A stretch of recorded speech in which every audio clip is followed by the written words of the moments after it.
Jennifer Clark, and I'm from River of Life Church here in Hattiesburg, and I'm here with my good friend Susan Nelson, who's our children's director.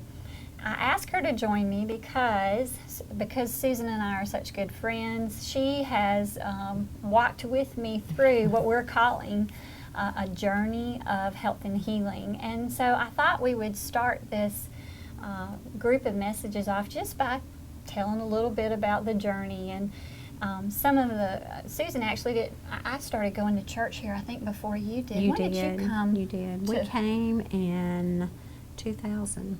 In 2000. Mm-hmm. Okay, well, we started in 1998. Okay. And so really that's kind of when my journey began. And God was just revealing himself in ways that I had not experienced before. So I thought I would take some time and just tell you a little bit about my personal journey, because as we go through this series, we're going to be hearing from people. A good friend of mine, Bill Wohler, is going to be here, Pastor Chris, and some others to share their story and to share the word with us. But I think sometimes it's important just to hear somebody's personal story. Right. So I just wanted to tell you where we've been. We've walked through a lot, Susan and I, together, and have just seen God work. Right. and have grown in this area. So there's nothing like a good testimony to encourage us to keep on. Right. That's right. Bill Wohler has a testimony on rolcweb.com. If you haven't seen it yet, go to the website and listen to it. But at the end of that testimony, he encourages us to start small. And really, if I had to say it, that's how I started with believing God for healing, because although I had a personal relationship with the Lord and I love the Lord, I really had never experienced this side of the Father. I knew we could pray, but I didn't know that we could actually expect God to heal. Right. So my first real experience with healing was with one of my children, and I have two, Rachel and Alex, and they're grown now. Rachel's 25, Alex is 21. But Rachel was, I want to say she was probably maybe the 4th or 5th grade, and we had a visiting missionary. Brother David Hogan was here, and he was talking about what God was doing in Mexico. And at the end of the service, he invited anybody who wanted to come for prayer for healing to come. And at that time, Rachel had just been diagnosed with severe acid reflux, and she was having to take some medicine for that. So she was in children's church at the time, and I went and got her out of children's church, brought her to the front. He prayed for her, and she was healed. Wow. I know.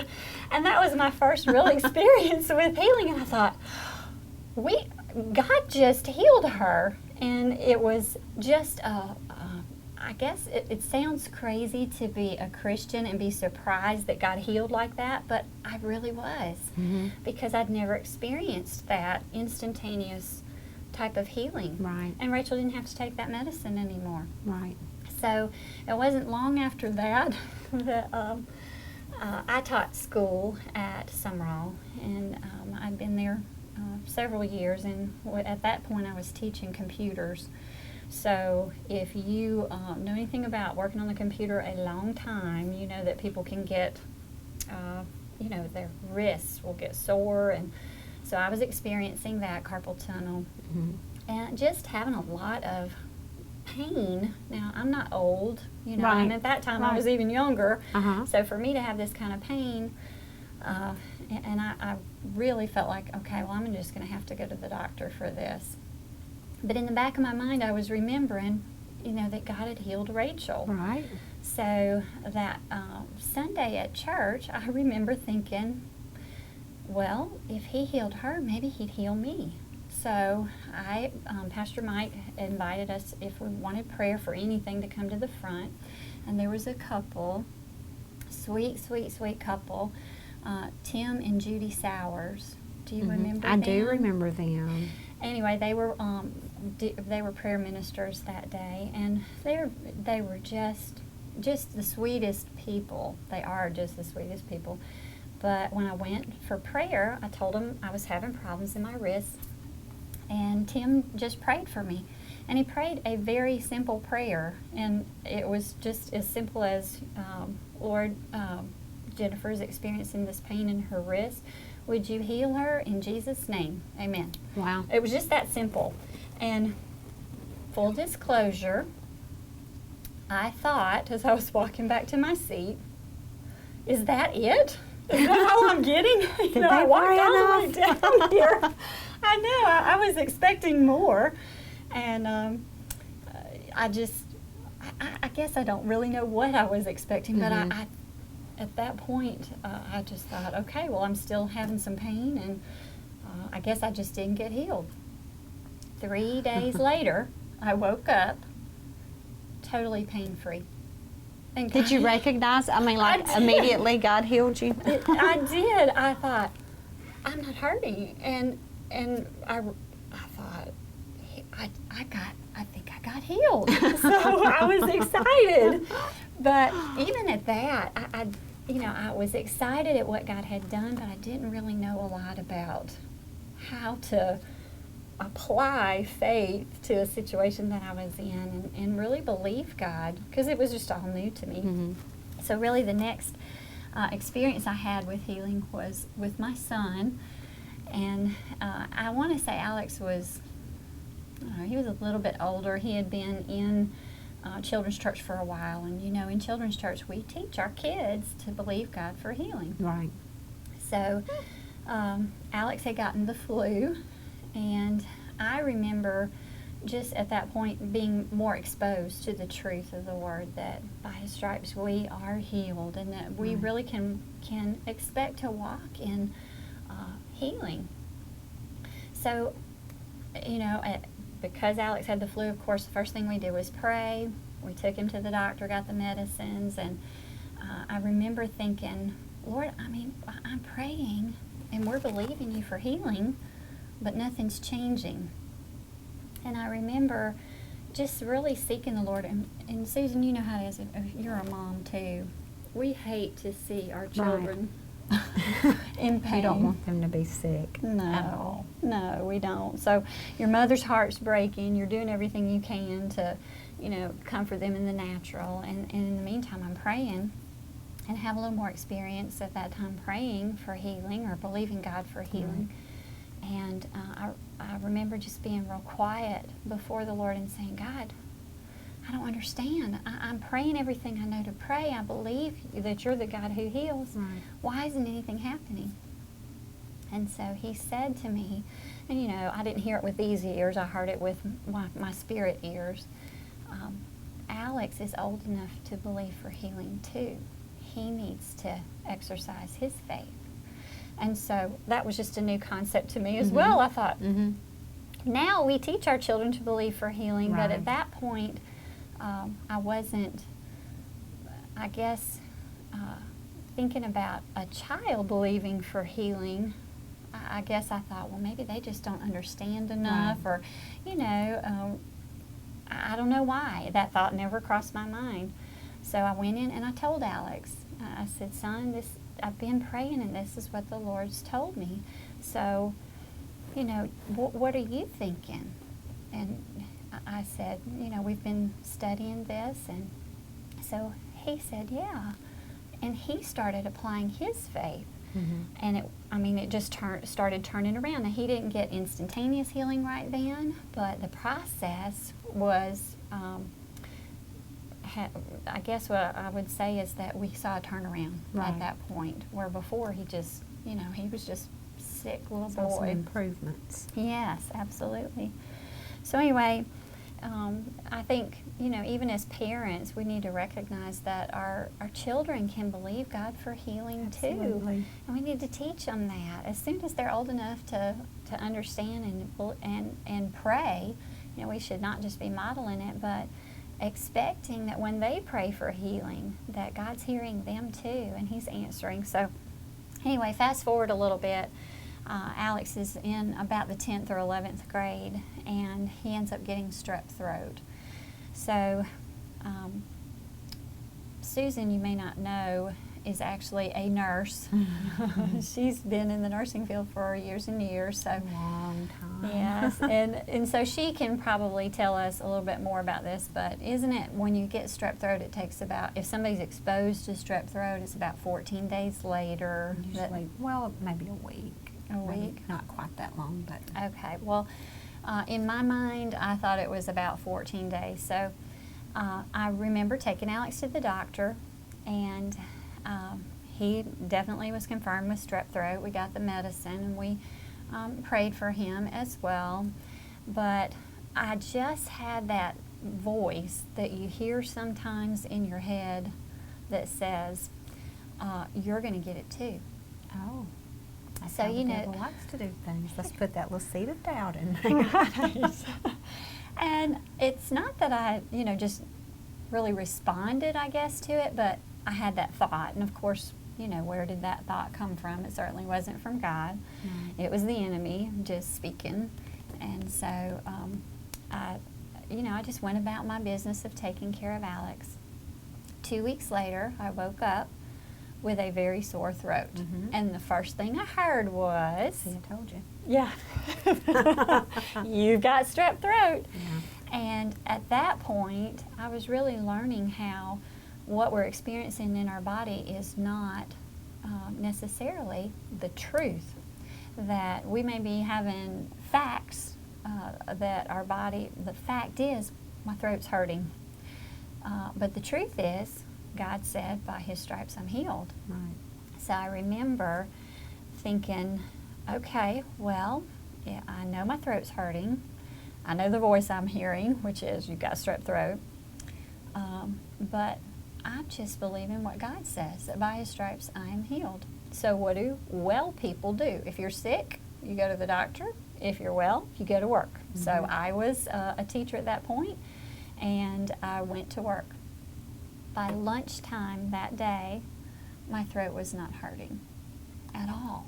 Wow. And so, I guess in the process of the day, you're busy with your job. I didn't think about it until lunch when I got ready to eat, and I'm swallowing and I'm not hurting. And I'm thinking, wait, my throat was hurting. And I got very excited at that point. Mm-hmm. So I had another school story that kind of goes with that. There's a lady that I was teaching with a couple of years ago, and she got strep throat. And by the way, I'm not sharing this with you to say that I don't ever go to the doctor. I do. But that was just what God spoke to me. And At the time. yeah, Mm-hmm. and you need to listen to what the Holy Spirit's saying. Right. And do what He says. Sometimes that may be go to the doctor, but sometimes it may be stand on my word right now for this. So we had, strep throat happens at school so much. So Yeah. we had a lady who had gotten strep throat. She was a teacher in my hallway, and as she was leaving that day, she said, "Don't worry, you're going to get it too." Mm. And I went, "No," and you Uh-huh. don't want to be ugly to somebody. No. And that wasn't, her heart was Right. not to wish strep throat on me, but it was just, that's our experience. Right. One person gets it and everybody's exposed to it, other people get it Right. too. So sure enough, about incubation time for strep throat, 2 weeks roughly later, I wake up, sore throat. Mm. Again, the voice. See, you've got it. Yeah. And at that point, I just was like, no, I've been around this bend before. Right. So, and I do want to say that day, I did have a scratched throat all day, and even just had to keep pressing through the weekend. But by Sunday evening, I didn't have a sore throat. So, Hallelujah. I know, and I guess, Susan, this is not a journey of somebody who's had cancer. I haven't had heart disease, I haven't had anything major, no major health issues. But I guess the reason I'm sharing this is because you don't have to wait till you've had a major heart issue or cancer to believe God for healing. Right. Sometimes we think these little things are not important, but we know that God, it's important to God, even the little things. And it's us practicing Right. during the little things that helps to build our faith for when big things do come. Yeah. just like the second time with strep throat. I Right. knew what to do. Right. And it was easier for me to believe that God would heal the second time around because I'd experienced it the first time around. And then the other issue that really I experienced was, and you relate to this a little bit, because both of us are, I'm not going to make you tell how old you are on camera, but let's just say we're both over 40. Right. So we have some over 40 things going on in our body. And I was experiencing some bleeding that was abnormal. It wasn't during normal times when I should be bleeding, having our menstrual cycle, but I was experiencing bleeding at times that I shouldn't. And it was happening so much that it really caused me concern. And so, of course, I went to the doctor, and he was saying that I needed to have a surgery to take care of that. So I made the appointment for the surgery, and of course I had been praying, Right. and just once again saying, okay, God, I'm just trusting you, and I love you, and I know you love me, but I'm having this issue. So, Right. I'm asking you to heal me. And he reminded me of the story in the New Testament of the woman with the issue of blood. And so in praying about that, I was at school, and they had called me at school. We're not really supposed to take phone calls at school, but in some situations we can. So I had my cell phone and I walked down the hallway. And I remember where I was standing, and the nurse made the appointment time for me. So I went home and was talking to Terry about it. And as I was praying about it the next morning, I just really felt like the Lord said, don't have the surgery. Now, I was feeling like this was a pretty serious thing, and that I needed to do that. So I'm praying, and as I talked to my husband, and so I said, I think I'm not supposed to have the surgery right now. I just want to pray. And there's another friend of ours that goes to church here, and so that Wednesday night I just went up to her, and I was telling her about what was going on, and I just said, would you just believe God with me, because I think he wants to heal me. And she said, well, yeah. So we just prayed and asked God, to bring healing. So that was probably Wednesday night, still no change. And on Sunday, I just felt like the Lord said, just go and let him lay hands on you and pray. So again, me and just being simple, I went to the front, and this time Alan and Vicki Butner were there. And I didn't give them any big details. I just said, I am having an issue with bleeding. Would you pray for me? And so they did, and it was a very simple prayer, too, which I love. Sometimes we think we have to work it up, Right. and it's really not that way at all with God. He doesn't make it hard. Right. So they prayed over me. I didn't feel any different. I didn't have any signs immediately that anything had changed. But I did cancel the surgery, and Terry and I just agreed that if the bleeding continued, I would reschedule the surgery and go on. But I just wanted to give God time and give my body time to respond to what God was doing. So within a month, the bleeding had stopped. It didn't happen instantaneously. It was a process, but the truth is the bleeding stopped. And I haven't had to have that surgery. So that is just, to me, a huge testimony to the fact that sometimes God heals instantly. Sometimes what we experience happens a day later, 3 days later, a week later. Sometimes it's a process that we walk through. And so again, I realized, Susan, that this is not one of those, I've been healed from cancer or something like that. And when you look at all these little things, you might think, well, that's not really a testimony. But let me just say, God works in healing in lots of different ways. Yes, and so I guess I just wanted to share with you kind of where I've walked with this process, and I don't know everything about this. There are times that I pray and I don't see things happen, and we'll talk about that too. What do you do in a situation where you've believed God and it didn't turn out the way that you thought it should or it would turn out, and how do you handle that? But I would rather be believing God through the whole process, and even if I lose a battle in that process, I know that my God has won the war. and we come out victorious in the end. So anyway, Susan's going to be back with us, and she's, I know, got lots of experiences that she'll be able to share too. We're going to have Brother Bill Wohler with us. Pastor Chris is going to be with us, and I'm not sure who else. But we really want you to take this journey of health and healing with us together. Come on and study with us, grow your faith in this area. We're going to find out that Jesus paid a big price for us, not just to be saved, but to have healing and health in our bodies. And so I just want to encourage you, get ready to see God do some things. Hey, you may already have a testimony you want to share. And if you do, you can do that. You can go ahead and do that. Share with us by sending us an email at testimonies@rolcweb.com, or you can connect with us on a service night. We've got some connection cards that give you an opportunity to put us in connection with you. Let me just encourage you, share what God has done. It'll encourage somebody else, and it'll help them to be able to believe for healing too. We serve such a great God. We do.